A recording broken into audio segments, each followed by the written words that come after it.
News night के प्रायोजक हैं गैलेंट एडवांस रबर, निर्माण का रियल हीरो।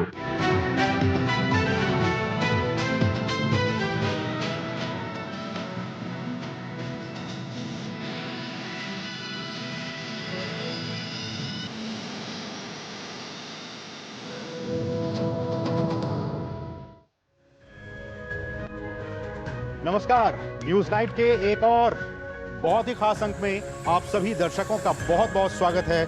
मैं हूं असीम मिश्रा और आज का दिन खेल के लिहाज से कहा जाए तो बहुत ही निराशाजनक रहा। वो इसलिए क्योंकि हमारी देश की बेटी विनेश फोगाट वो फाइनल खेलने वाली थी रेसलिंग में, लेकिन वजन ज्यादा होने की वजह से उनको डिस्क्वालीफाई कर दिया गया और इससे इस फैसले के बाद से पूरे देश में एक उदासी छा गई। जो भी खेल प्रेमी इस खेल को बहुत ही गंभीरता से देखते हैं उन सभी में उदासी छा गई। हर कोई निराश हो गया, स्तब्ध हो गया। प्रधानमंत्री, खेल मंत्री, हर कोई, गृह मंत्री, पूरे देश में निराशा छा गई। क्या है ये सारा मामला और नियम क्या कुछ कहता है, आपको विस्तार से बताएंगे। साथ ही साथ बांग्लादेश पड़ोसी मुल्क हमारा, वहां क्या कुछ ताज़ा अपडेट है, राजनीतिक हालात वहां पे कैसे हैं, आपको बताएंगे विस्तार से। और साथ ही साथ पेरिस ओलंपिक की दूसरी खबरें भी आपको विस्तार से बताएंगे। लेकिन सबसे पहले हेडलाइंस पर एक नजर। विनेश के फाइनल मुकाबले से पहले स्तब्ध करने वाली खबर, फोगाट को दिया गया अयोग्य करार। निर्धारित 50 किलो से 100 ग्राम वजन पाया गया ज्यादा। मेडल की आस लगाए देश को लगा बड़ा झटका।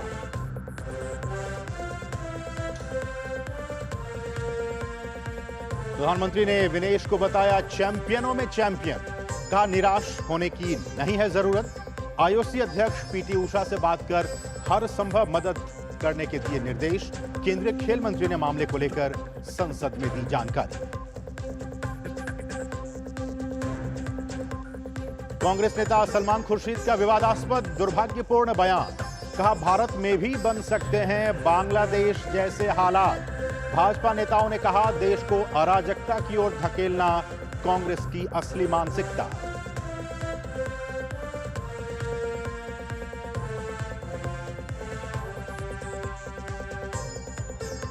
बांग्लादेश में गुरुवार को हो सकता है अंतरिम सरकार का गठन। 3 से 4 दिन में शांति हो सकती है बहाल। अल्पसंख्यक हिंदुओं के खिलाफ हिंसा पर यूपी के सीएम योगी आदित्यनाथ का बयान, कहा सनातनियों को एकजुट होने की है जरूरत।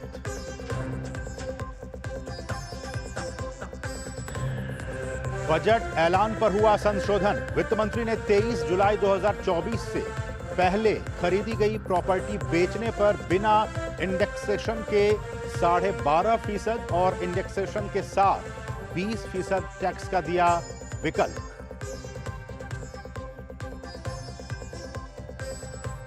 वक्फ बोर्ड संशोधन बिल हो सकता है गुरुवार को लोकसभा में पेश। कानून 1950 के सेक्शन 40 को हटाए जाने की संभावना। किसी भी संपत्ति को वक्फ घोषित करने का अधिकार हो सीमित। केंद्रीय पोर्टल और डेटाबेस के जरिए पंजीकरण के तरीके होंगे सुव्यवस्थित। और भारत और श्रीलंका 3 मैचों की सीरीज के आखिरी और निर्णायक मुकाबला कोलंबो में जारी। श्रीलंका ने दिया जीत के लिए 249 रनों का लक्ष्य। भारत ने 110 रन पर गंवाए 8 विकेट। भारत पर मैच के साथ सीरीज हारने का खतरा।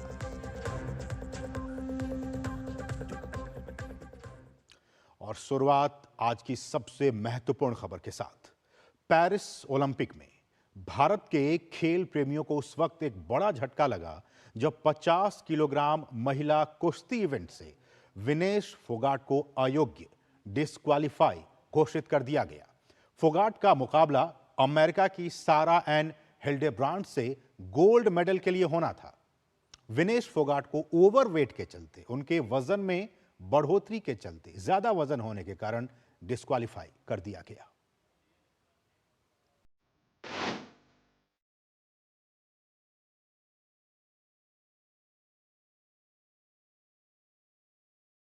पेरिस से मंगलवार को सनसनी उभरी और पूरे भारत में छा गई। मैट पर विनेश ने जापान की विश्व चैंपियन और टोक्यो ओलंपिक की गोल्ड मेडलिस्ट यूई सुसाकी को जब आखिरी 20 सेकंड में पटखनी दी तो पूरा देश झूम उठा। ये पहला मौका था जब सुजाकी को किसी अंतर्राष्ट्रीय पहलवान ने मात दी थी। इस बड़े उलटफेर के बाद सनसनी फैलना लाजमी था।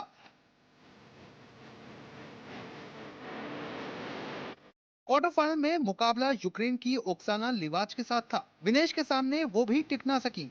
विनेश ने यूक्रेन की पहलवान को 7-5 से शिकस्त देकर सेमीफाइनल का टिकट कटाया। सेमीफाइनल की जंग में विनेश ने क्यूबा की लोपेज गुजमान को 5-0 से हराया। पहली बार कोई भारतीय महिला पहलवान ओलंपिक के फाइनल में पहुंची। विनेश फाइनल खेलने वाली भारत की तीसरी पहलवान बनती। 2012 में सुशील कुमार और 2020 में रवि दहिया ही फाइनल में जगह बना पाए थे। ऐसे में पूरा देश गोल्ड पक्का मान रहा था और विनेश के फाइनल मुकाबले का इंतजार भी कर रहा था। लेकिन बुधवार दोपहर 12:30 बजे के करीब पेरिस से एक खबर आई और पूरे देश में मायूसी छा गई। 50 किलोग्राम वर्ग में फाइनल मुकाबले से पहले विनेश के वजन की जांच हुई और उनका वजन 100 ग्राम अधिक यानी 50 किलो 100 ग्राम पाया गया। ओलंपिक नियम के मुताबिक उन्हें अयोग्य करार दिया गया। पूरा देश स्तब्ध रह गया। गोल्ड पक्का मानकर उम्मीद लगाए देशवासियों का सपना बड़ी ही बेरहमी के साथ टूट गया। अयोग्यता की वजह से विनेश किसी भी पदक की हकदार नहीं रही। पेरिस से मुकेश शुक्ला की रिपोर्ट, डीडी न्यूज। और जैसा कि हमने कहा कि इस फैसले के बाद से पूरे देश में निराशा का माहौल हो गया। हर कोई स्तब्ध हो गया कि आखिर गोल्ड मेडल की आस लगाए बैठे थे और ये क्या हो गया कि डिस्क्वालीफाई कर दिया गया। प्रधानमंत्री, गृह मंत्री, खेल मंत्री, 140 करोड़ की जनता, हर कोई स्तब्ध हो गया, हैरान हो गया कि आखिर ये हो क्या गया। प्रधानमंत्री ने एक्शन लिया और प्रधानमंत्री ने यह किया कि जो आईओए की अध्यक्ष हैं पीटी ऊषा, उनसे उन्होंने बातचीत की और उन्हें कहा कि क्या कुछ ऑप्शंस हो सकते हैं, इसको एक्सप्लोर कीजिए और अगर बात बनती है तो इसको आगे बढ़ाइए। इस रिपोर्ट को हम आपको दिखाते हैं। से विनेश के अयोग्य होने की सूचना आने के बाद प्रधानमंत्री ने पूरी घटना की फौरन जानकारी ली। उन्होंने सोशल मीडिया पर एक पोस्ट में साझा किया जिसमें भारत की बेटी को धैर्य रखने के लिए कहा। प्रधानमंत्री ने लिखा कि इस दुख के व्यक्त कर पाने के लिए शब्द उनके पास नहीं है। साथ ही उन्होंने लिखा कि विनेश चैंपियन हैं और देश को उन पर गर्व है। प्रधानमंत्री ने तत्काल इंडियन ओलंपिक संघ के अध्यक्ष पीटी ऊषा से बात की और पूरे मामले में अपील से लेकर हर संभव मदद करने के निर्देश दिए। पीटी ऊषा ने कहा कि संघ हर बात का ध्यान रख रहा है। We are providing Vinesh all medical and emotional support.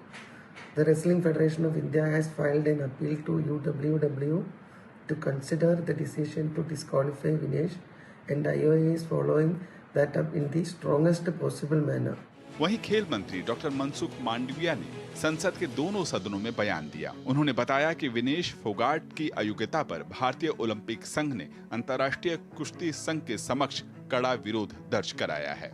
UWW के नियमों और विनियमों के अनुसार सभी प्रतियोगिताओं के लिए संबंधित श्रेणी के लिए प्रत्येक सुबह वजन माप का आयोजन किया जाता है। विनेश का वजन 50 किलो 100 ग्राम पाया गया, इसलिए वे स्पर्धा के लिए अयोग्य घोषित की गई। इस मामले को लेकर भारतीय ओलंपिक संघ ने अंतर्राष्ट्रीय कुश्ती संघ से कड़ा विरोध भी दर्ज किया है। जबकि भारतीय कुश्ती संघ ने फाइनल मैच से पहले अयोग्यता के मुद्दे को दुर्भाग्यपूर्ण बताया है। वहीं भारतीय ओलंपिक दल के chief medical officer doctor Dinshaw Pardiwala ने कहा कि विनेश ने 3 बाउट मंगलवार को लगातार लड़ी थी। उसके बाद कुछ खाया और थोड़ा पानी पिया और उनका वजन बढ़ गया। हर संभव प्रयास के बाद ही 50 किलो तक उनका वजन नहीं हो पाया, जो कि दुर्भाग्यपूर्ण रहा। हमारी बिटिया इतिहास रचने जा रही थी और यह गोल्ड लाती है, 100% गोल्ड की दावेदार थी और भारत में एक इतिहास रच देती, लेकिन इसको दुर्भाग्य कहा जाएगा। Vinesh had 3 bouts and hence to prevent any dehydration, some amount of water had to be given. We found that her post-participation weight was increased more than normal, and over the night we went ahead with the weight cut procedure. However, in the morning we found that despite all of our efforts, her weight was 100 grams over her 50 kilogram weight category, and hence she was disqualified. Vinesh से देश के 140 करोड़ देशवासियों की उम्मीदें जुड़ गई थीं। जब पेरिस से अयोग्यता की खबर आई तो सभी हैरान रह गए। राष्ट्रपति से लेकर राज्यसभा, लोकसभा अध्यक्ष और नेता प्रतिपक्ष से लेकर देश की तमाम दिग्गज हस्तियों के बयानों में एक टीस दिखाई दी। लेकिन सभी ने भारत की बेटी का हौसला बढ़ाया और एक स्वर में पूरे देश ने अपनी धाकड़ बेटी का साथ दिया। विनेश को भले ही मेडल ना मिला हो, लेकिन वो देश के लिए चैंपियन बेटी हैं। पेरिस से मुकेश शुक्ला के साथ ब्यूरो रिपोर्ट, डीडी न्यूज। और ओलंपिक में विनेश फोगाट के अयोग्य ठहराए जाने पर उनके ताऊ जी महावीर फोगाट ने भी इस मामले पर चिंता जाहिर की है। मैं तो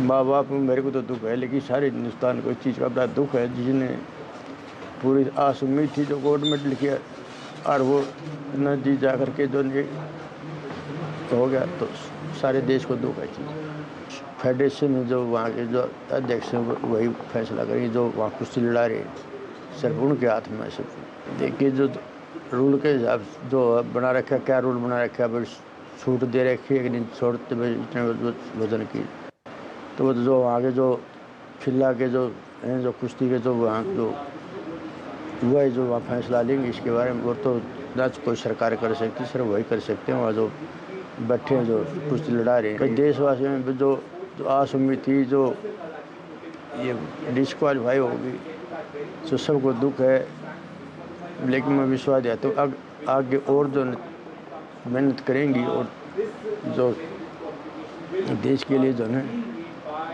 एक दो लड़की और उन पर जो करेंगे जो मेडल आएंगे। तो आपने सुना उनके चाचा को, हर कोई निराश है। और ये सारा मामला है क्या, और ये जो नियम हैं वो क्या है, नियम किस तरह से लागू होते हैं और किस नियम के आधार पर विनेश फोगाट को डिस्क्वालीफाई कर दिया गया, इस पर विशेष चर्चा करेंगे। लेकिन उससे पहले रुकेंगे बहुत ही छोटे से ब्रेक के लिए। आप देखते रहिए डीडी न्यूज।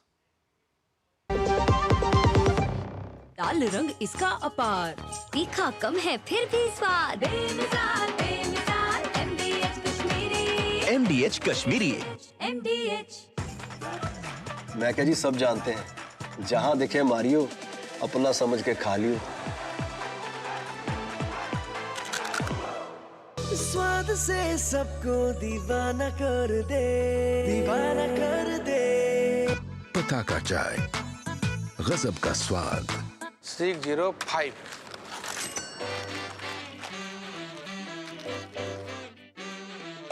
बदलो बदलो, आदत बदलो।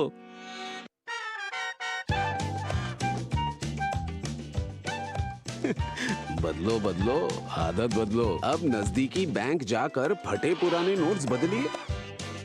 अगर बैंक मना करे तो आरबीआई के ओम्बुड्समैन से शिकायत करें। आरबीआई कहता है, जानकार बनिए, सतर्क रहिए। भाई मैंने भी इस बार SIP करके म्यूचुअल फंड में पैसे डाले, तो मुझे ये जानना था कि KYC का चक्कर क्या है। म्यूचुअल फंड सही है .com या अपने म्यूचुअल फंड की वेबसाइट पे जाओ, पैन नंबर डालो और सिर्फ इतना देखो कि तुम्हारा KYC स्टेटस रजिस्टर्ड है या वैलिडेटेड। रजिस्टर्ड हो तो आधार और पैन कार्ड के साथ अपना KYC वैलिडेट करो, जरूरी है और ज्यादा वक्त भी नहीं लगता। और वैलिडेटेड हो तो सही है। सही है।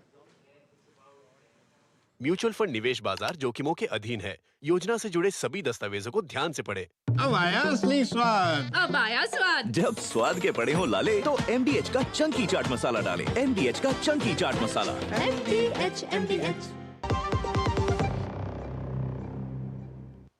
और ब्रेक के बाद आपका फिर से स्वागत है। और आज का विशेष, हम इसी विषय पर चर्चा करने वाले हैं। विनेश फोगाट का पेरिस ओलंपिक में सपना टूटा। न सिर्फ विनेश फोगाट का, बल्कि 140 करोड़ भारतीयों का भी जो सपना था, जो एक आशा थी, वो कहीं न कहीं टूटा है आज। और इस बहुत ही महत्वपूर्ण विषय पर बातचीत करने के लिए एक बहुत ही खास मेहमान, वरिष्ठ खेल पत्रकार संजय थपलियाल, राकेश थपलियाल जी हमारे साथ इस वक्त स्टूडियो में मौजूद हैं। राकेश जी, आपका बहुत बहुत स्वागत धन्यवाद इस कार्यक्रम में। और राकेश जी, सबसे पहले तो यही सवाल, और जो हमारे दर्शक भी जानना चाहेंगे कि ये सारा आखिर हुआ क्या। हम सभी लोग तो गोल्ड मेडल की उम्मीद लगाए बैठे थे कि हमारी बेटी जाएगी, बहन जाएगी, खेलेगी वहाँ पे, और देखते देखते क्या से क्या हो गया।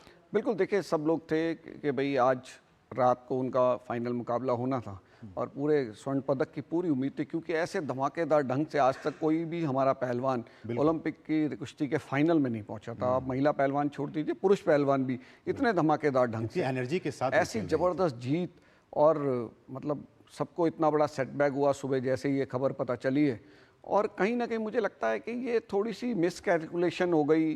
जो भी सपोर्ट स्टाफ लगा था, कोचिंग स्टाफ था उसकी, जिसका खामियाजा इतना बड़ा भुगतना पड़ रहा है कि देखिए देश का कितना बड़ा नाम होता, एक ऐसी महिला पहली बनती जो कि भारत के लिए स्वर्ण पदक कुश्ती के अंदर लेके आती विनेश, और बहुत ही लड़ने वाली, हमेशा से अच्छा संघर्ष करके गरीब परिवार से उठ के उनके ताऊ महावीर फोगाट ने जिस तरीके से अपनी बेटियों को, अपने भाई की बेटियों को जिस तरीके से आगे बढ़ाया, तो पूरे हिंदुस्तान क्या पूरी दुनिया के सामने एक एग्जाम्पल थी ये सब हमारी जो लड़कियां हैं। और इस तरह से उनको जो सेटबैक लगा, मुझे लग रहा है कि किसी ने सोचा भी नहीं था कि ऐसा होगा।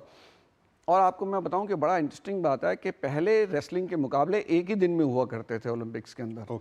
तो पहलवानों का जो है ना, उनकी सारा स्टेमिना निकल जाता था जब तक फाइनल बाउट के लिए आते थे। तो ये डिमांड की गई कि भाई बॉक्सिंग के मुकाबले अगर 2 या 3 दिन तक जाते हैं तो रेसलिंग को भी कम से कम 2 दिन तक डाला जाए।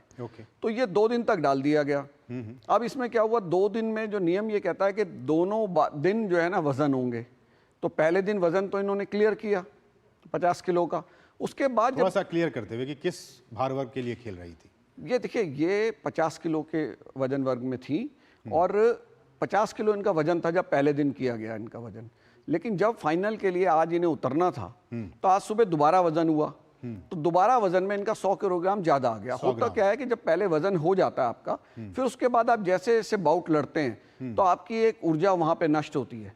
तो उसको ऊर्जा को बनाए रखने के लिए आप बीच बीच में कुछ कुछ खाते चलते हैं। खाने से वजन थोड़ा सा आपका बढ़ता है, और बढ़ने के बाद क्या होता है कि रात को जब आपकी बाउट खत्म हो जाती है, आप फाइनल में पहुंच चुके होते हैं, तो फिर उस वजन को वो एग्जॉस्ट कर लेते हैं। ये एक रेगुलर प्रैक्टिस है पहलवानों की, इसमें कोई ऐसी दिक्कत वाली बात नहीं थी। लेकिन इसमें कुछ ऐसी जो वजन की मिसमैनेजमेंट हो गई कि जो खाया था या जो पिया था वो कुछ ज़्यादा हो गया, और जो एक्सरसाइज वगैरह करके उसको कम करने की कोशिश की गई, पे मेरा सवाल राकेश जी कि इनके साथ इतने स्टाफ होते हैं, इतने लोग होते हैं, क्या उन्होंने ध्यान नहीं दिया? इतनी छोटी सी मिस्टेक के लिए देखिए हमसे गोल्ड मेडल हम जीतते और वो निकल गया हाथ से। देखिए आपने बड़ा सही सवाल उठाया। ये असली गलती जो इनके साथ जितना भी इनका जो सपोर्ट स्टाफ लगा हुआ है, जो कोचेज हैं, उनको देखना चाहिए, उनकी सबसे बड़ी गलती है। और आप देखिए कि sport authority Indian Olympic association के जो चीफ मेडिकल ऑफिसर हैं डॉक्टर दिनचा, वो भी इसको सब देख रहे थे, पूरी उनकी देखरेख में सारी चीज़ें हो रही थी। लेकिन होता क्या है कि जो हंगरी के कोच हैं, सपोज उन्होंने आश्वासन दिया कि हो जाएगा, कोई दिक्कत नहीं है, 1.5 किलो इनका वजन बढ़ा हुआ है या 2 किलो बढ़ा हुआ है, वो कम हो जाएगा सुबह तक, कोई ऐसी दिक्कत की बात नहीं है। लेकिन वो नहीं हो पाया, क्योंकि उस दौरान इनको कुछ ना कुछ, देखिए एनर्जी के लिए खाना भी पड़ता है, पीना भी पड़ता है। अब कुछ चीज़ ज़रूरत से ज़्यादा पी ली गई, पानी ज़्यादा पी लिया गया थोड़ा सा, क्योंकि पानी पे बड़ा कंट्रोल रखना पड़ता है, तो वो ज़्यादा हो गया। और जितने इन्होंने एक्सरसाइज की, जितनी चीज़ें सोना बाथ वगैरह जो कुछ भी इनसे कराए गए, उसमें वो कम नहीं हुआ। या जो वेइंग मशीन थी जिसमें इनका वजन लिया गया कि भाई हाँ अब हो गया, ठीक है 50 किलो है, अब आप जो ओरिजिनल वजन के लिए जा सकते हैं। आपको जब ओरिजिनल वजन के लिए गए वहाँ ज़्यादा निकल गया। आपको लगता है कि विनेश फोगाट को इस बात का अंदेशा जरा सा भी रहा होगा कि जब देखिए, वो उतरने वाली है उनका वेट बढ़ा हुआ? उनको नहीं रहा होगा। अब देखिए असलियत तो आने के बाद पता चलेगी कि जो अंदर से लोग बताएंगे। जैसे बता ना 100 किलोग्राम का फर्क हो सकता है कि आपकी जिस वेइंग 100 ग्राम का जो फर्क है वो वेइंग मशीन में जिसमें हमने किया उसमें हो गया होगा, क्लियर पूरा है। लेकिन जब अथॉरिटीज की जो वेइंग मशीन है उसमें हम चढ़े तो उसमें 100 ग्राम फालतू हो गया। या तो वो मेजर नहीं, अंतर नहीं होना चाहिए, लेकिन वो कहीं ना कहीं कुछ इस तरह की गड़बड़ी हुई है। तो मुझे लगता है कि वो जो उनका जो इनके फिजियो इनके साथ हैं, डॉक्टर इनके पास हैं, फॉरेन कोचेज इनके पास हैं, इंडियन कोचेज हैं, वो उसको मैनेज नहीं कर पाए। देखिए क्या होता है, इलास्टिक है, रूल की जो इलास्टिक को ना हर पहलवान पूरा खींचना चाहता है, जो भी आपके कोचेज हो सब, मतलब जिस एक्सटेंट तक, और कई बार वो टूट जाता है। तो यहाँ ये वाली चीज हो गई कि पूरे एक्सटेंट, अरे भाई 100 ग्राम और कम कर लेते 50 से भी। लेकिन ये पहली बार क्योंकि ऐसा हुआ है किसी हिंदुस्तानी पहलवान के साथ, तो मुझे लगता है अब आगे के लिए बहुत बड़ा सबक होगा सबके लिए कि भाई आपको 100 ग्राम एक्स्ट्रा हो सकते हैं तो 100 ग्राम और कम करके चल लो यहाँ पर। लेकिन जो असली बात है वो इनके आने से ही पता चलेगी। लेकिन राकेश जी, कुछ लोग ये कह रहे हैं कि ये इनका वजन तो पहले से ही 53 किलोग्राम था, उसको घटा के ये 50 तक आई थी। ऐसा नहीं था कि इनका वजन 49 था या 49.5 था, ये ज़्यादा वेट कैटेगरी में थी जो कि दूसरे गेम्स में वो जीती। उसके बाद से ये वेट कम की और फिर 50 वाली कैटेगरी में आई और तब जाके ओलंपिक में ये पार्टिसिपेट। देखिए मैं आपको बताता हूँ क्या था कि पहला ओलंपिक इन्होंने रियो का लड़ा, उसमें ये 48 किलो में लड़ी। फिर टोक्यो में आई तो ये 53 किलो में लड़ी, अब ये 50 में आई। 53 किलो में क्या था कि अंतिम पंगाल जो हमारी रेसलर थी वो ऑलरेडी क्वालिफाई कर चुकी थी। तो इन्होंने जो ट्रायल्स हुए जिसके जरिए इनको एशियन क्वालिफायर में जाना था ओलंपिक के, उसमें इन्होंने 2 वेट कैटेगरी में शिरकत की। तो 53 किलो का इनको पता था कि भाई अंतिम पंगाल तो क्वालिफाई कर गई है, तो इन्होंने 50 की तरफ ध्यान दिया। तो 50 से ये क्वालिफाई करके भारतीय टीम में चुनी गई और फिर एशियन क्वालिफायर में गई और वहां से उन्होंने 50 किलो में क्वालिफाई कर लिया।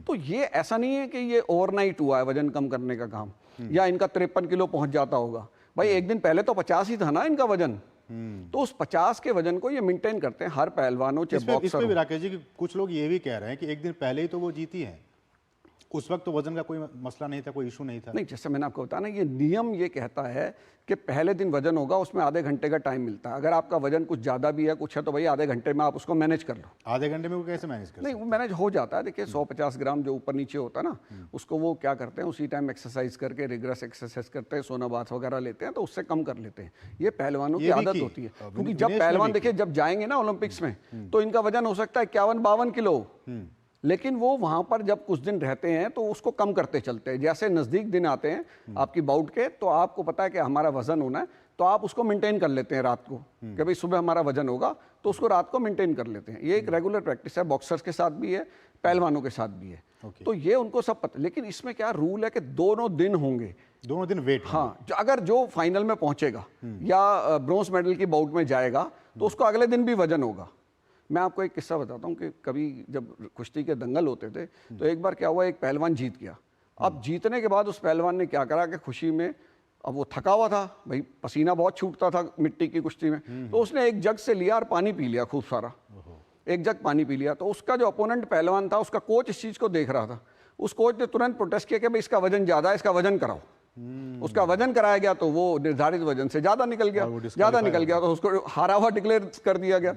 तो ये जो मैनेजमेंट है वजन वाली, इसको करने की कोशिश की गई पूरी सब कुछ, लेकिन वो कोशिश नाकाम रही। तो विनेश फोगाट की तो कोई गलती नहीं है ना राकेश? देखिए विनेश फोगाट की उतनी गलती नहीं है, लेकिन सीनियर रेसलर है।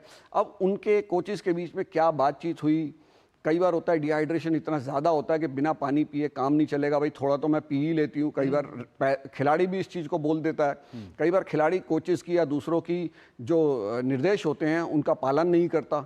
तो इसमें बहुत सी चीज़ें होती हैं, लेकिन हाँ है ये इन्हीं लोगों के बीच की गलती, और इसके लिए जो है मुझे लगता है कि इसकी जांच होनी चाहिए कि जो लोग वहाँ थे, इतने हाई प्रोफाइल लोग हैं, इतनी मतलब इनकी पसंद के हिसाब से भी रखे जाते हैं पहलवानों की सारी चीज़ें, तो ये कैसे चूक हुई है इसके ऊपर तो बिल्कुल निश्चित रूप से इसकी कड़ी जांच होनी चाहिए। देश के सामने वो चीज़ आनी चाहिए कि ऐसा कैसे हो गया, क्योंकि ये देखिए छोटा मामला नहीं है, इतना बड़ा मामला, एक खिलाड़ी के कैरियर की भी बात है और हमारे देश की प्रतिष्ठा कितनी बढ़ती इससे, है ना। और आज देखिए कि नेगेटिव चीज़ों के लिए पूरी हमारी जो चर्चा हो रही है। लेकिन राकेश जी, प्रधानमंत्री ने IOA की जो अध्यक्ष PT उषा है उनसे उन्होंने बातचीत की है और उन्होंने कहा कि देखिए ऑप्शंस आप खंगालिए, क्या कुछ ऑप्शंस हो सकते हैं, आपको क्या लगता है कुछ पॉजिटिव है आगे? देखिए जो भी ऑप्शंस हो सकते थे वो तो with in half an hour उसको प्रोटेस्ट कर दिया गया था, रिक्वेस्ट कर ली गई कि भाई इसको कंसीडर किया जाए, लेकिन वो क्या होता है कि ये कंसीडर करते नहीं। और ये एकमात्र पहलवान नहीं है, और भी 2-3 पहलवान हैं दूसरी कंट्रीज़ के जो पुरुष पहलवान हैं वो भी डिस्क्वालीफाई हुए हैं। और देखिए डिस्क्वालीफाई क्या होता है, उसेन बोल्ट जैसा एथलीट जिसका दुनिया में इतना नाम है, 100-200 मीटर के वर्ल्ड चैंपियन, ओलंपिक चैंपियन, वो भी जो है ना फॉल्स स्टार्ट के लिए वर्ल्ड चैंपियनशिप में रह गए थे, क्योंकि जब आपने फॉल्स स्टार्ट कर लिया तो यहाँ पर बात इसकी नहीं है कि 100 ग्राम है, लोग सोच रहे हैं भाई 100 ग्राम है, लेकिन जो रूल है तो रूल है। हालांकि हमारे प्रधानमंत्री जी की इस बात के लिए प्रशंसा करनी होगी कि उन्होंने इस तरह के निर्देश दिए, भाई जितना हो सके, जैसा हो सके, जो भी संभव है अपील करके करने में जो कुछ भी हो सकता है वो आपको करना चाहिए और पुरजोर उसका प्रयास करना चाहिए। लेकिन अब ये नियम है तो नियम के आगे जो है ना सब लोग मजबूर हैं। लेकिन ये एक पहलवान का देखिए हौसला बढ़ाने वाली बात है कि देश के प्रधानमंत्री ने तुरंत इस पे विनेश की तारीफ की, उनके जज्बे की तारीफ की, और सभी ने ये माना कि भाई विनेश के अंदर जज्बा है, आपने इतने मेडल देश के लिए ऑलरेडी जीते हैं तो वो फिर वापसी करेंगे। और मुझे लगता है कि जिस तरह की वो जज्बे वाली पहलवान हैं, संघर्ष करने की क्षमताएं उनके अंदर हैं, वो फिर एक बार वापसी करेंगे और जो लॉस एंजलिस का ओलंपिक्स होना है उसमें हो सकता है कि इस कमी को वो पूरा करें। अच्छा, अब बहुत से लोग ये भी जानना चाह रहे होंगे कि अब चाहे वो गोल्ड मेडल की बात हो या फिर सिल्वर मेडल की बात हो, वो अब किसे मिलेगा? देखिए अब इसमें यह है कि सिल्वर मेडल तो किसी को नहीं मिलेगा, इसमें ऐसा कहा जा रहा है कि भाई गोल्ड मेडल जो है उस पहलवान को मिल जाएगा और सिल्वर मेडल किसी को नहीं मिलेगा। लेकिन अभी क्या चीज़ें क्लियर नहीं है इसमें कि क्या होगा अंततः।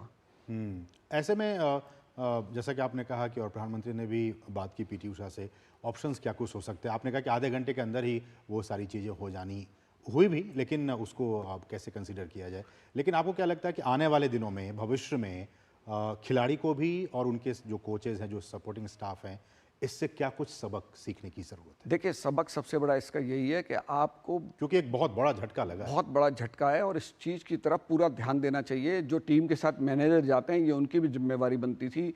मैं तो कहता हूं कि जो इंडियन ओलंपिक एसोसिएशन के चीफ मेडिकल ऑफिसर के रूप में गए डॉक्टर दिन शाह, उनकी भी जिम्मेवारी बनती थी कि उनको एक एक चीज़ों का बिल्कुल पूरा खुद ध्यान रखना चाहिए था। कई बार होता है कि कोच भरोसा दे देता है आपको कि जी वजन कम हो जाएगा, आप चिंता मत करिए, लेकिन उनको खुद जो है ना पूरी उस पर पैनी निगाह रखनी चाहिए। एक सवाल राकेश जो मेरे मन में ये आ रहा है कि बाउट शुरू होने से पहले आपने कहा कि उनके ऑफिसर जो होते हैं वो आपका वजन चेक करते हैं। क्या खिलाड़ियों के पास भी तो ये सुविधा होती होगी कि अपने जिस रूम में वो रह रहे हैं वहाँ भी एक वेइंग मशीन होती होगी, उस पर आप चेक कीजिए फिर आप जाइए? नहीं, बिल्कुल होती होगी, वही मैं कह रहा हूँ ना, वही तो गड़बड़ी हो गई। उस मशीन में हो सकता पूरा आया हो वजन, जब उनकी मशीन में गए तो उसमें कम हो गया हो।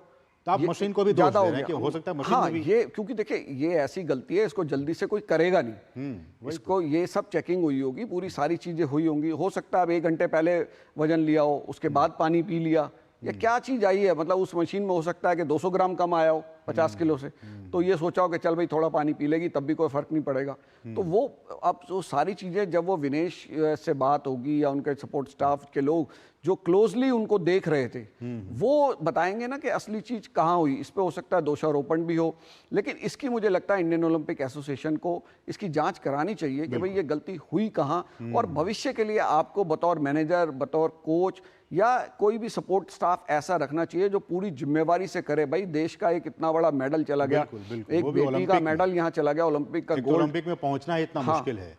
तो मुझे लगता है इसकी बहुत सघन इसकी गहरी जांच करनी चाहिए और जो दोषी हो उसको कड़ी से कड़ी सजा इसकी मिलनी चाहिए। बिल्कुल बिल्कुल। तो ये एक आज बहुत ही दुखद ये समाचार हमें वहाँ से मिला पेरिस से कि हमारे देश की बेटी, हम सभी गोल्ड की उम्मीद लगाए बैठे थे, लेकिन ओवरवेट होने की वजह से वो डिस्क्वालीफाई हो गई।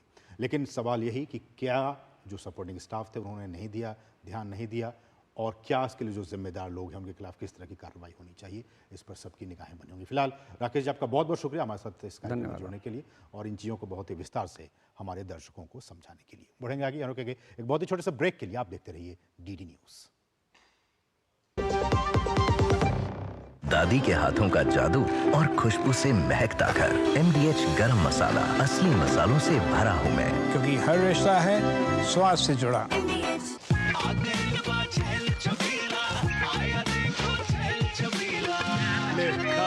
अच्छा भैया, मेरी गाय को भी अपने हाथों से चारा खिला दो। अरे खिलाई देते हैं। हमारी गाय भैया। क्या हो गया, पूरा का पूरा गांव यहाँ आ गया? अच्छा भैया, किसी हाथ से चारा खिलाते हो, तभी तो आपके गाय भैंसों की ब्यात सबसे ज्यादा है। अरे पगले, ये चमत्कार इस हाथ का नहीं, हाथ में जो कपिला पशु आहार है उसका है, जो पशुओं की सेहत अच्छी रखता है और ब्यात भी बढ़ाता है। ले जाओ।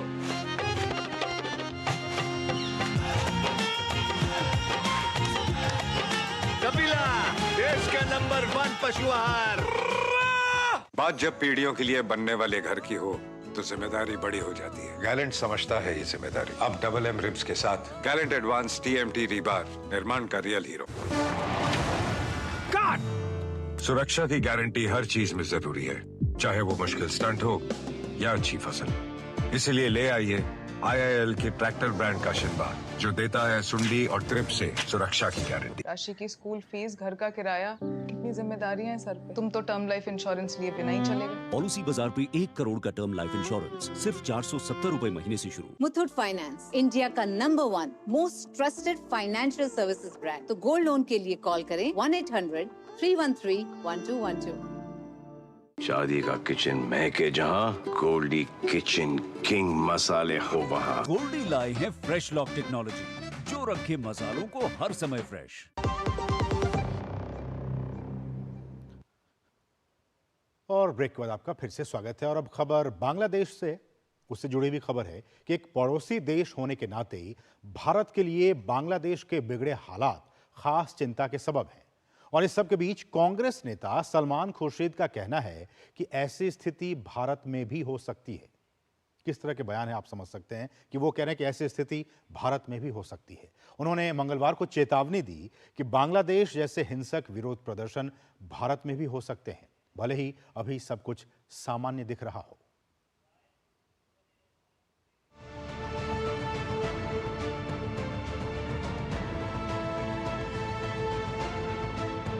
What you're undermining is my freedom not to say.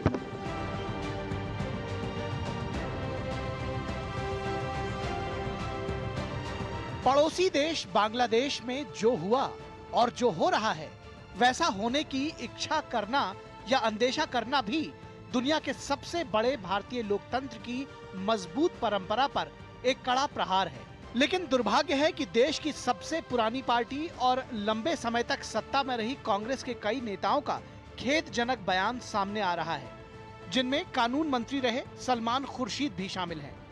Khurshid ने बयान मंगलवार को दिल्ली में एक पुस्तक विमोचन के मौके पर दिया था। अब बयान को सत्ताधारी दल देश विरोधी कांग्रेसी मानसिकता से जोड़ रहा है। उन्होंने कहा कि भारत भी हो सकता है, भूले नहीं ये भारत है, गणतंत्र की जननी है, लोकतंत्र की सबसे बड़ी ताकत है, ये थ्रेट ना दें।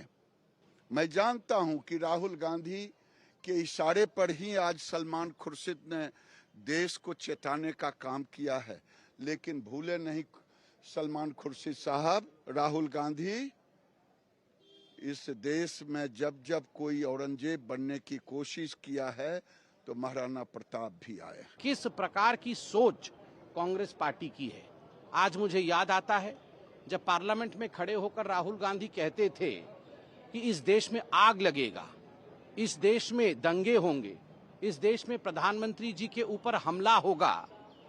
तो वो क्यों कहते थे?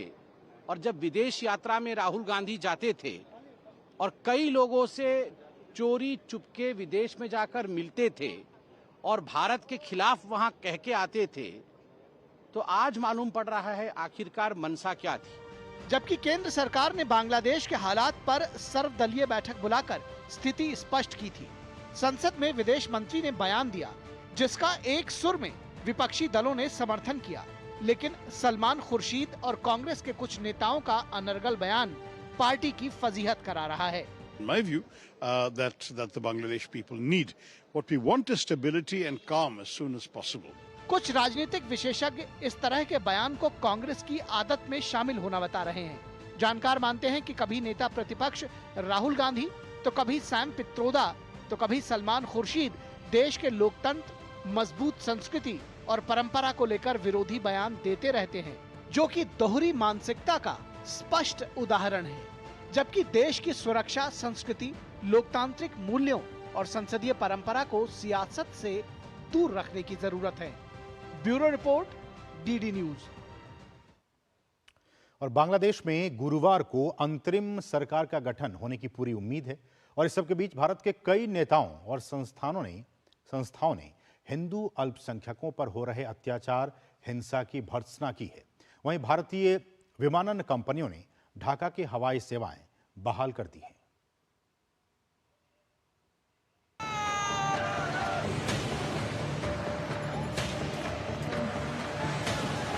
बांग्लादेश में हिंसा और उथल पुथल के बीच प्रधानमंत्री शेख हसीना के इस्तीफे के बाद अंतरिम सरकार के गठन का इंतजार है। हालांकि ये तय किया गया है कि नोबेल पुरस्कार विजेता मोहम्मद यूनुस नई सरकार का नेतृत्व करेंगे।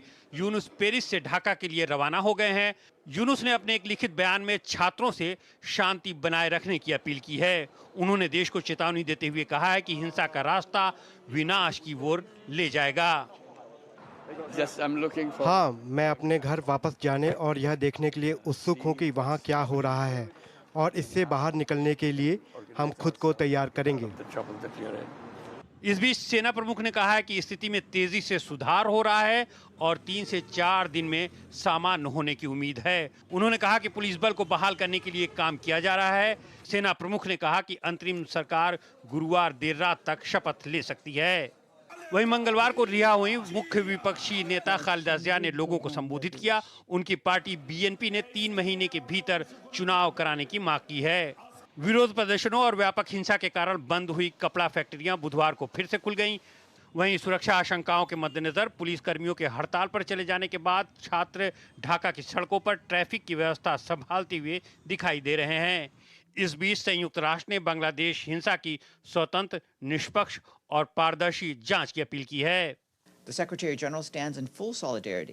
बांग्लादेश हिंसा के सभी कृत्यों की पूर्ण, स्वतंत्र, निष्पक्ष और पारदर्शी जांच की आवश्यकता है। इन हिंसक घटनाओं में कई जिलों में विशेष रूप से अल्पसंख्यकों के घरों और मंदिरों को निशाना बनाया गया। सुरक्षा बलों की गैर मौजूदगी में सोमवार से हिंदुओं पर हमले बढ़ गए हैं। बांग्लादेश में अल्पसंख्यकों पर हमले को लेकर भारत समेत दुनिया भर के संगठनों ने चिंता जताई है। उत्तर प्रदेश के मुख्यमंत्री योगी आदित्यनाथ ने भी अल्पसंख्यकों पर हो रहे हमले पर चिंता व्यक्त की। मंदिर तोड़े जा रहे हैं, चुन चुन करके हिंदुओं को निशाना बनाया जा रहा है। हम इतिहास की उन परतों को ढूंढने का प्रयास नहीं कर रहे हैं कि इस प्रकार की दुर्भाग्यपूर्ण स्थिति क्यों वहां पर पैदा हुई है। सनातन धर्म पर आने वाले संकट के लिए फिर से एकजुट होकर के कार्य किए जाने की आवश्यकता है। उधर राजनीतिक अस्थिरता के बीच ढाका में भारतीय उच्च आयोग कार्यरत है और भारतीय राजनयिक और अधिकारी ढाका में बने हुए हैं। हालांकि कुछ कर्मचारी और उनके परिवार मंगलवार की सुबह लौट आए हैं। एचसीआई ढाका की सभी हेल्पलाइनें काम कर रही हैं। किसी आपात स्थिति के लिए बांग्लादेश में भारतीय उच्चायोग हेल्पलाइन नंबर पर संपर्क कर सकते हैं। इस बीच एयर इंडिया सहित भारत की अधिकांशतः एयरलाइंस ने ढाका की अपनी सेवाएं बहाल कर दी हैं। Bureau report, DD news. और यहाँ रुकें एक और छोटे से ब्रेक के लिए। आप देखते रहिए डीडी न्यूज। आपके घर के खाने में रेस्टोरेंट जैसा स्वाद ले आए MDH का शाही पनीर मसाला। पनीर को क्या मस्त बना डाला। बात जब पीढ़ियों के लिए बनने वाले घर की हो तो जिम्मेदारी बड़ी हो जाती है। गैलेंट समझता है ये जिम्मेदारी। अब डबल M रिब्स के साथ गैलेंट एडवांस TMT रीबार, निर्माण का रियल हीरो। दादू, आग का तारा मतलब? बहुत प्यारा, बिल्कुल तुम्हारे जैसा। पापा, ऑनलाइन फॉरेक्स ट्रेडिंग पर best offers, high returns, bonus deposit और इनाम जीतने का मौका। हाँ बैल, मुझे मार मतलब? मुसीबत को बुलाना तुम्हारे पापा जैसे। आरबीआई कहता है आकर्षक ऑफर्स का लालच देने वाले अनधिकृत प्लेटफॉर्म्स पर फॉरेक्स ट्रेडिंग करना यानी अपने पैरों पर कुल्हाड़ी मारना। इसका मतलब? इन्हीं से पूछो। समझा पापा। आरबीआई कहता है जानकार बनिए, सतर्क रहिए। सर, आप बहुत लकी हैं कि आपके बेटे ने हेल्थ इंश्योरेंस और बाकी सारी फॉर्मेलिटीज टाइम से पूरी कर दी है। मेरा बेटा? तो फिर आप? पॉलिसी बाजार। क्लेम के टाइम पे हमेशा आपकी हेल्प को तैयार। पॉलिसी बाजार, 1 करोड़ का हेल्थ इंश्योरेंस सिर्फ 390 रुपए महीने से शुरू। सुरक्षा की गारंटी हर चीज में जरूरी है, चाहे वो मुश्किल स्टंट हो या अच्छी फसल। इसलिए ले आइए IIL के ट्रैक्टर ब्रांड का शिनबार, जो देता है सुंडी और ट्रिप से सुरक्षा की गारंटी। शादी का किचन महके जहां, गोल्डी किचन किंग मसाले हो वहां। गोल्डी लाए हैं फ्रेश लॉक टेक्नोलॉजी, जो रखे मसालों को हर समय फ्रेश।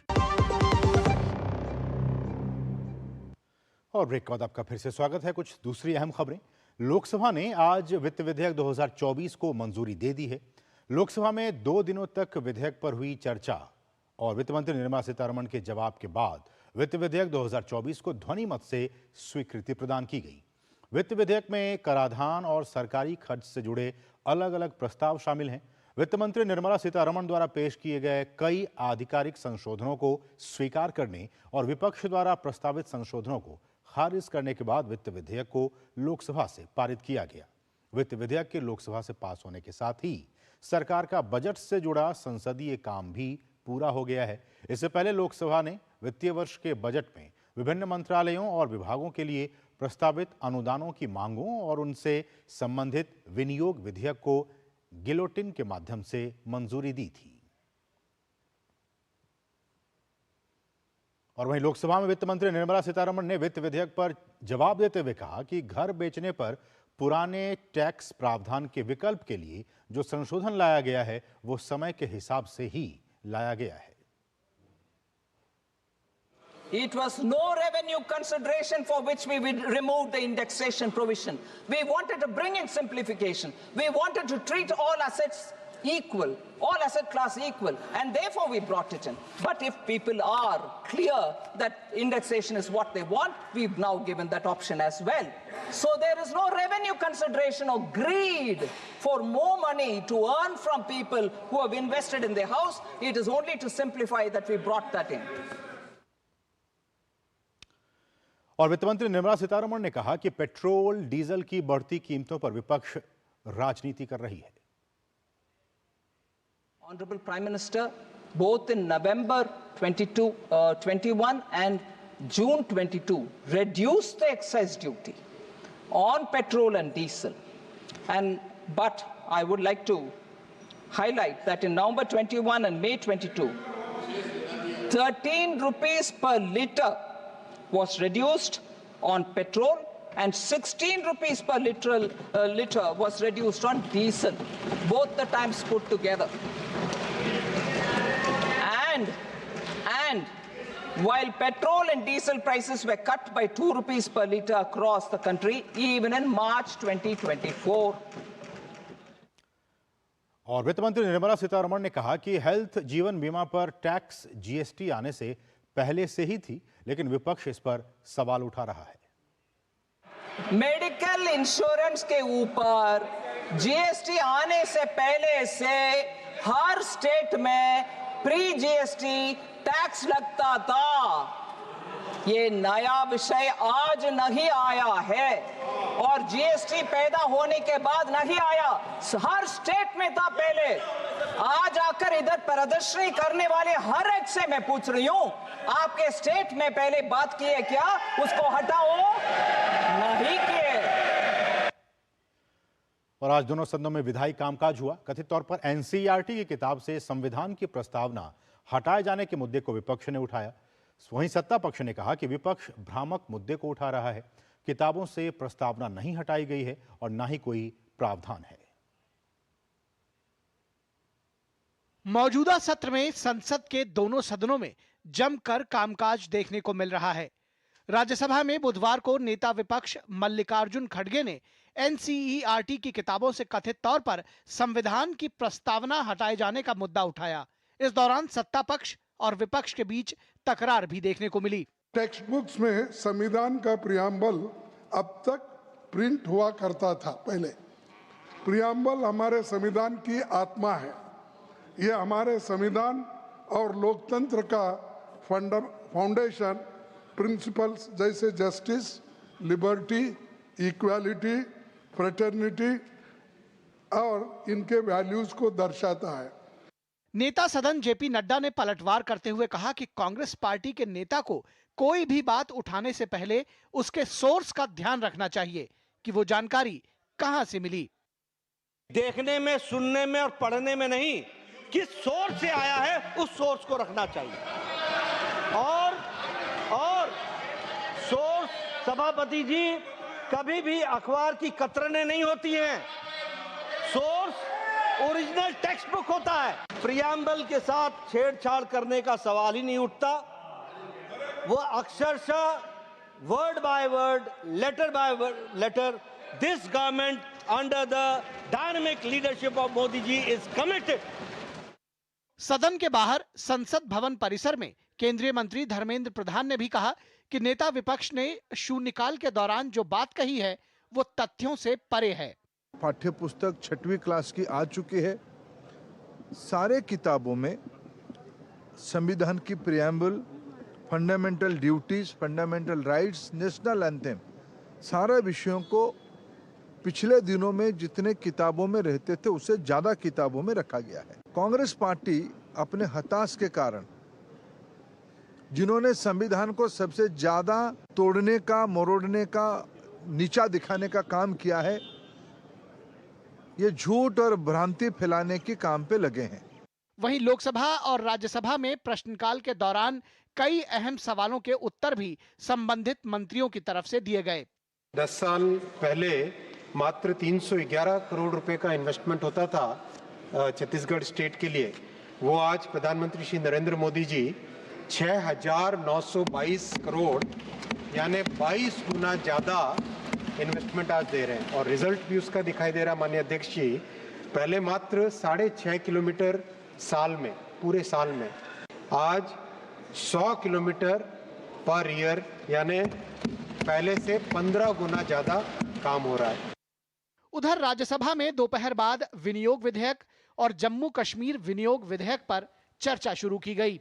चर्चा में सत्ता पक्ष और विपक्ष के सदस्यों ने हिस्सा लिया। नई दिल्ली से राजेश राज के साथ शैलेंद्र मिश्र की रिपोर्ट, डीडी न्यूज। और अब बात वक्फ बोर्ड की। देखिए, वक्फ बोर्ड में सुधार के लिए मोदी सरकार संसद में एकीकृत वक्फ प्रबंधन, सशक्तिकरण, दक्षता और विकास अधिनियम नाम से एक बिल लाने जा रही है। आइए जानते हैं क्या है वक्फ कानून संशोधन बिल के प्रावधान। नए अधिनियम में वक्फ की संपत्ति को केंद्रीकृत पोर्टल पर रजिस्टर कराना अनिवार्य होगा। इसके साथ साथ महिलाओं और बोहरा समाज के अधिकारियों को सुरक्षित करने का भी प्रस्ताव है। खास बात यह है कि वक्फ संपत्ति विरासत में महिलाओं को ऐसी संपत्ति के उत्तराधिकार के अधिकार से वंचित नहीं करने का भी प्रस्ताव किया गया है। इसके जरिए मुस्लिम महिलाओं के सशक्तिकरण को बल देने की योजना है।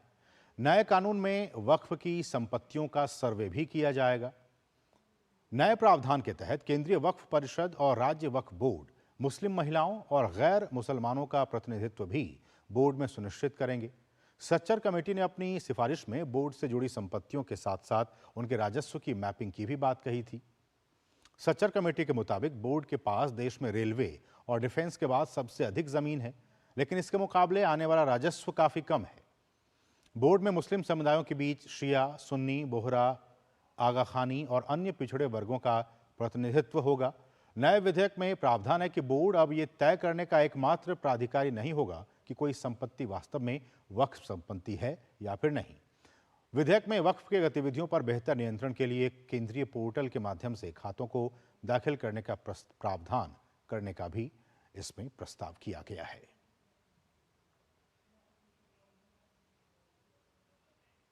बढ़ेंगे आगे। National Board of Examination in Medical Sciences ने आगामी नीट पीजी 2024 परीक्षा के पेपर लीक को लेकर चल रही खबरों को झूठा और भ्रामक करार दिया है। एनबीएसएस के मुताबिक कुछ लोग सोशल मीडिया प्लेटफॉर्म टेलीग्राम के जरिए उम्मीदवारों को पैसों के बदले क्वेश्चन पेपर उपलब्ध कराने के फर्जी दावे कर रहे हैं, जिसके बाद इन लोगों के खिलाफ पुलिस में शिकायत भी दर्ज करा दी गई है। साथ ही National Board of Examination in Medical Sciences ने बताया है कि नीट पीजी 2024 के प्रश्न पत्र अभी तैयार नहीं किए गए हैं। एनबीएसएस ने इन झूठे दावों का खंडन करते हुए आवेदकों को भी सावधान रहने की सलाह दी है। उसके एक बयान में कहा गया है कि आवेदक ऐसे तत्वों के बहकावे में ना आए जो आगामी नीट पीजी 2024 के प्रश्नों तक पहुंच का दावा करके उन्हें बेवकूफ बनाने की कोशिश कर रहे हैं। उनके मुताबिक प्रश्न पत्र उपलब्ध कराने का झूठा दावा करने के मामले में अभ्यर्थियों को शिकायत दर्ज कराने की भी बात कही गई है।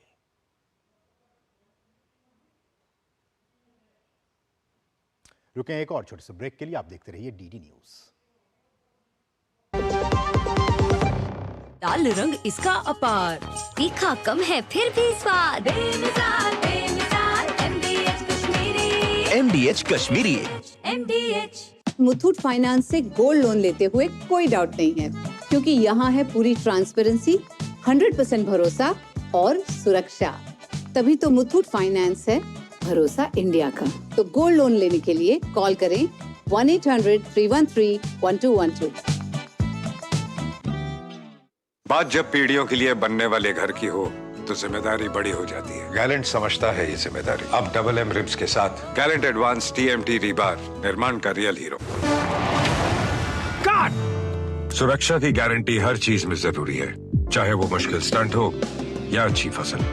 इसलिए ले आइए IIL के ट्रैक्टर ब्रांड का शिनबार, जो देता है सुंडी और ट्रिप से सुरक्षा की गारंटी। भाई मैंने भी इस बार SIP करके म्यूचुअल फंड में पैसे डाले, तो मुझे ये जानना था कि KYC का चक्कर क्या है। म्यूचुअल फंड सही है .com या अपने म्यूचुअल फंड की वेबसाइट पे जाओ, पैन नंबर डालो और सिर्फ इतना देखो कि तुम्हारा KYC स्टेटस रजिस्टर्ड है या वैलिडेटेड। रजिस्टर्ड हो तो आधार और पैन कार्ड के साथ अपना KYC वैलिडेट करो, जरूरी है और ज्यादा वक्त भी नहीं लगता। और वैलिडेटेड हो तो सही है। सही है। म्यूचुअल फंड निवेश बाजार जोखिमों के अधीन है। योजना से जुड़े सभी दस्तावेजों को ध्यान से पढ़ें। तड़के वाली, भोली भाली, मेहनत वाली, असली तड़के वाली, ये तो बड़ी समझदार, बड़ी होशियार, MDH के सही टेस्ट का असली test, MDH ginger garlic paste.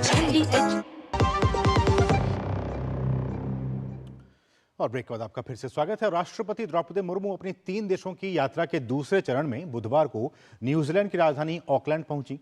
Auckland आगमन पर राष्ट्रपति मुर्मू का स्वागत कृषि, व्यापार और वानिकी मंत्री टॉड मैकले, न्यूजीलैंड में भारत के उच्चायुक्त नीता भूषण ने किया। राष्ट्रपति द्रौपदी मुर्मू कल वेलिंगटन की यात्रा करेंगी, जहां वो न्यूजीलैंड के गवर्नर जनरल डैम सिंडी किरो, प्रधानमंत्री क्रिस्टोफर लक्सन और उप प्रधानमंत्री विंस्टन पीटर्स से मुलाकात करेंगी।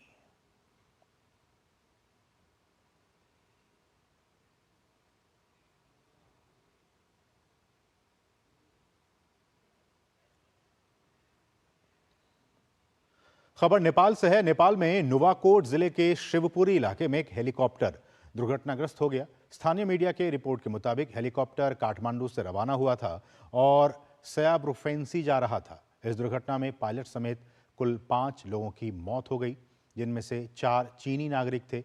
अभी तक दुर्घटना के कारणों का पता नहीं चल सका है। कुछ हफ्ते पहले ही नेपाल में हुए एक अन्य विमान दुर्घटना में 18 लोगों की मौत हो गई थी। राष्ट्रीय हथकरघा दिवस के मौके पर दिल्ली के विज्ञान भवन में एक समारोह का आयोजन किया गया, जिसमें देश के अलग अलग कोने से आए बुनकरों को अवार्ड देकर उन्हें सम्मानित किया गया। और क्या कुछ खास रहा इस समारोह में, देखिए डीडी न्यूज की हमारी सहयोगी डॉक्टर सुयश शर्मा की यह खास रिपोर्ट। उपराष्ट्रपति जगदीप धनखड़ और केंद्रीय कपड़ा मंत्री गिरिराज सिंह, साथ ही केंद्रीय राज्य मंत्री के हाथों कार्यक्रम के शुभारंभ के दीप प्रज्वलित किए गए। ये दीप समर्पित हैं उन बुनकरों को जिन्होंने हजारों सालों से अपने हाथों से कपड़े बनाकर समाज को सभ्यता प्रदान की है। शहरों से लेकर गांव तक रोजगार का एक बड़ा साधन हथकरघा है। जो चलता है तो परिवार के दिए जल उठते हैं और सड़कों पर रंग बिरंगे लिबास नजर आने लगते हैं। विज्ञान भवन में 10वें राष्ट्रीय हथकरघा दिवस समारोह में ये सब कुछ देखने को मिला। देश में 70% इस क्षेत्र में हमारी महिलाएं लगी हुई हैं। ये हैंडलूम एक ऐसा सेक्टर है जो वीमेन लेड इकोनॉमी को बताता है। सभी बुनकरों से निवेदन करूंगा कि अपने बच्चों को जरूर इस ओर आप ध्यान आकृष्ट कराएं। राष्ट्रीय हथकरघा दिवस पर उपराष्ट्रपति जगदीप धनखड़ ने कहा कि अब वो समय आ गया है जब हम हथकरघा को एक ब्रांड बनाएं। हथकरघा की साड़ी, कुर्ते, शॉल और चूंकि ग्रामीण अंचल से आता हूं, घाघरा, चोली, लुंगी, ये फैशन बने, ब्रांड बने और खपत में गुणात्मक सुधार आए। इसको स्वदेशी आंदोलन की तरह आगे बढ़ाए। देश के अलग अलग कोनों से बुनकरों को उनकी मेहनत का फल अवार्ड के रूप में मिला, जिसे पाकर बुनकर बेहद भावुक और खुश नजर आए। सबका ध्यान अपनी ओर खींचने वाले ये लोग आज खादी में हैं। ये कपड़े खादी के हैं। बुनकरों का हुनर यहाँ दिखाई दे रहा है। ये कपड़े आधुनिक फैशन में गढ़े हैं और पूरी तरह से आधुनिक दौर के हैं।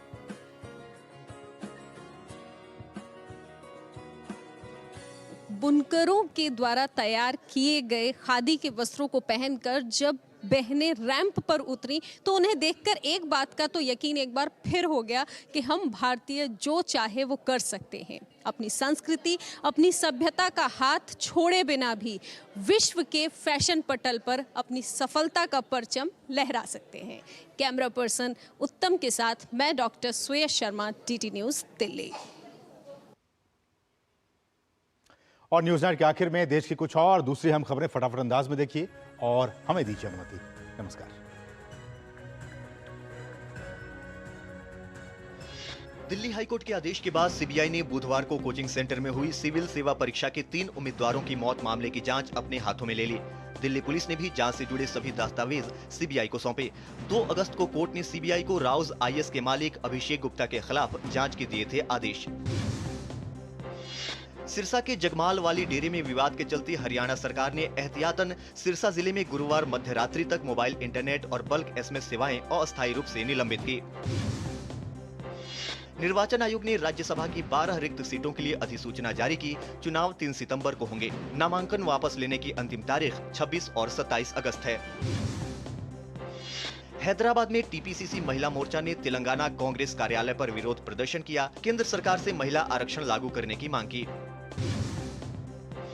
कर्नाटक की कांग्रेस सरकार में मुद्दा और वाल्मीकि निगम में कथित घोटालों को लेकर भाजपा की पदयात्रा पर भाजपा नेता सीटी राव ने कहा, कांग्रेस सरकार के भ्रष्टाचार के कारण लोग नाराज हैं। कहा, लोग पदयात्रा में शामिल हो रहे हैं। अगर आज विधानसभा चुनाव हो तो कांग्रेस 25 सीटें भी नहीं जीत पाएगी।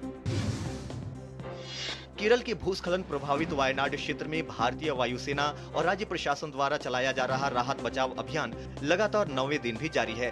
भूस्खलन के बाद अब तक करीब 300 लोगों की हो चुकी है मौत। आईपीएस अधिकारी आरआर स्वैन को आधिकारिक रूप से जम्मू कश्मीर का पुलिस महानिदेशक नियुक्त किया गया है। इससे पहले वो डीजीपी का कार्यभार संभाल रहे थे। केंद्रीय गृह मंत्रालय ने मंगलवार को आरआर स्वैन को डीजीपी नियुक्त करने की आधिकारिक घोषणा की। दिल्ली हाईकोर्ट ने आशा किरण शेल्टर होम में 14 लोगों की मौत पर अधिकारियों को कड़ी फटकार लगाई। कहा, सेंटर में मौजूदा हालात को बेहतर करने के लिए उठाएं जरूरी कदम। अगर फंड की जरूरत है तो एलजी से करें संपर्क। आम आदमी पार्टी सांसद संजय सिंह और सपा के राष्ट्रीय प्रवक्ता अनूप संडा को कोर्ट से एक और झटका लगा है। एमपी एमएलए कोर्ट ने सजा के खिलाफ याचिका को किया खारिज। 20 महीने पहले हुई 1.5 माह कैद की सजा को कोर्ट ने किया बहाल। दोनों नेताओं पर जन समस्याओं के नाम पर मार्ग रोकने का है आरोप। छत्तीसगढ़ लोक सेवा आयोग घोटाले की जांच के सिलसिले में सीबीआई की टीम ने बिलासपुर, दुर्ग और धमतरी में की छापेमारी। बिलासपुर में कांग्रेस नेता राजेंद्र शुक्ल, दुर्ग में पूर्व गवर्नर के सेक्रेटरी अमृत खालको और धमतरी में सीजीपीएससी के पूर्व चेयरमैन टामन सोनवाली से घोटाले के बारे में पूछताछ जारी।